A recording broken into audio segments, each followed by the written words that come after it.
Today we will be ranking all the new TF2 maps in the summer 2023 update. The maps at S tier have a gentleman's seal of approval, while the maps at F tier are a disgrace to Snowmankind. Without further ado, let us rank these TF2 maps.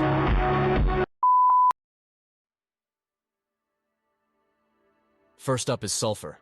This map is quite unique as the final point can be captured at any time, much like CP Steel. However, what makes it even more special is that if you capture the final point before the other three, the point works like a King of the Hill map, and you have to fight for the point. Add on top the beautiful scenery and the well-designed layout, and you got an easy A tier. Next up is Sharkbait. This is a pretty decent map. Funnily enough, you can actually build on the point. But other than that, it's pretty run-of-the-mill. Gonna have to go with B tier. Up to the plate now is Badlands' half-cousin, Pelican Peak. This map is one of my least favorite. Feels very lazy, and the capture the flag game mode does not help its score, especially when the intel is directly in front of spawn. D tier. What you've all been waiting for. Selbian is up next. Just look at that seal. The map is well designed, detailed, and perfectly sized. Player destruction is one of the best game modes in TF2, and for that, and much more, this gets my seal of approval. Reckoner is up next, and this is a perfectly decent map.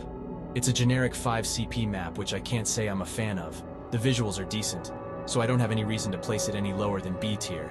Rotunda is another decent map. It's got this fairly unique spherical layout. It's a little confusing at first, and although the basement rooms seem kind of useless, it's good fun. B tier. Okay, Phoenix.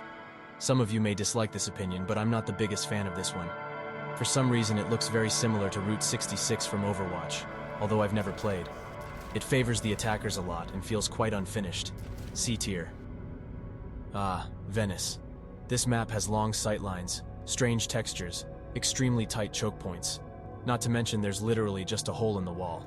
Not to put hate onto the creators here, but the main contributor to this map has 4,000 hours in CSGO, and around 50 hours of time in TF2, 8 of which is time in game, as seen with their stats menu.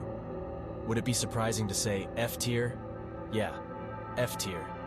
Hardwood is definitely better than Venice, but not by much. It's a decent map overall, and that's really all I have to say on the matter. C tier. And finally, Cashworks.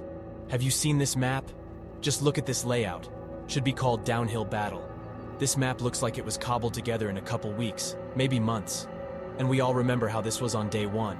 Ugly, lazy, horribly designed, very random in layout. Like a bunch of separate ideas for maps were formed into one abomination of a TF2 map. Bottom of the list it goes. F tier, F tier. Now, despite all this negativity, I don't really judge the map makers too harshly for these maps.